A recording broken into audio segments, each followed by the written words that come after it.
jika sholat bisa merubah kehidupan seseorang, lantas mengapa? Mohon maaf ibu-ibu, ini pertanyaan teman-teman saya. Lantas kenapa seorang mungkin marbot atau tamirul masjid la ghaniyun ya Ustaz? Hada sya'urtu bil huzn wa hada soal yubatiluni bakam tulisannya kadalik wa ana mutawatir la astati ajibu hada soal kadalik Ustaz. Alhamdulillah. طيب بعد من كنا تريدنا أن تسألنا باللغة العربية فلا بأس. شكرا أستاذ. عفوا. So you can ask me with any languages that you want to speak. If you want to ask with English, okay, inshallah. Even in Arabic, inshallah, I will answer. Even in Japanese, watashi wa Indonesian wa desu. Even in France, bonjour, comment ça va? Ça va bien. Even in Tagalog, comment está mabuti? Even in Bangladeshi, kamu naso baluashi. Ini beliau tanya, singkatnya begini. Ya, saya senang belajar bahasa. Jadi saya kalau mau dakwah ke negara itu tertentu, saya pelajari bahasanya. Jadi saya mau ke Jepang, saya belajar bahasa Jepang. Ya, saya mau ke Eropa, saya pelajari. Ini teman kita, adik kita bertanya, kenapa marbot masjid itu nggak kaya? Kalau memang Islam itu datang untuk merubah kehidupan seseorang, pertanyaannya yang mau dirubah itu apanya? Karena mindset seseorang berpikir kalau berubah itu selalu penampilan materi. Sedangkan Islam itu datang bukan untuk merubah materi, tapi mempercepat dan memberikan keberkahan pada tujuan berkehidupan. Perhatikan baik-baik.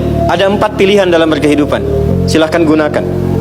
1 dengan kedudukan, 2 dengan harta, 3 dengan ilmu, 4 dengan tenaga. Dan itu ada babnya. Kalau Anda ingin dengan kedudukan, jangan tanggung yang paling tinggi. Cita-cita diplomat jadi menlu sekalian. Cita-cita di birokrasi jadi presiden sekalian. Ya, jangan tanggung, jadi yang paling tinggi. Nanti ada babnya, ada fikihnya. Ya, namanya Kitabul Imarah namanya. Kitab ke-33 di Sahih Muslim. Ada 54 topik. Topik ke-33-nya adalah tentang tata kelola negara. Kalau ingin kaya, jangan tanggung. Raih tingkat ketiga sekalian. Tingkat pertama tuh kaya, kedua kaya banget, ketiga kebangetan kayanya.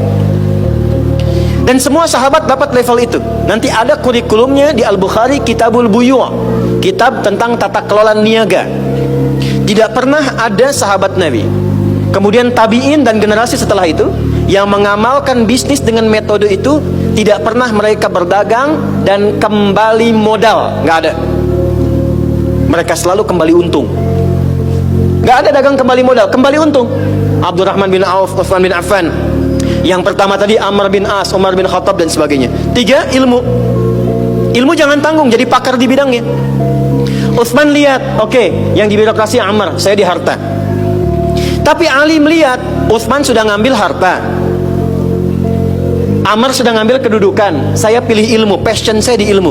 Maka yang diperdalam ngaji. Abu Hurairah ikut, Salman ikut.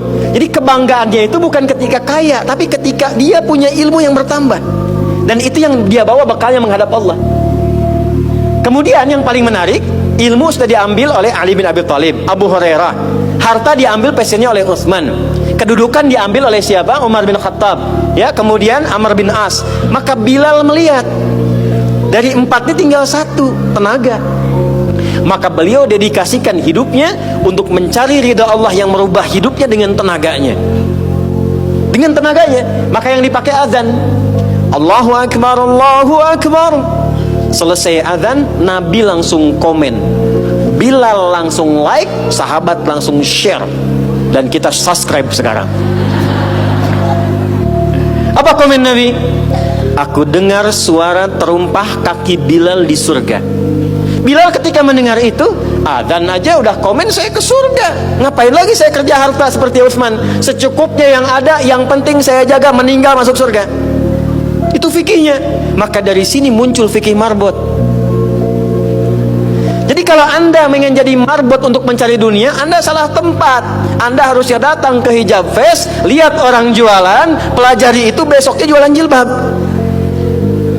Kalau Anda ingin menjadi seorang ilmuwan, salah kalau jadi marbot.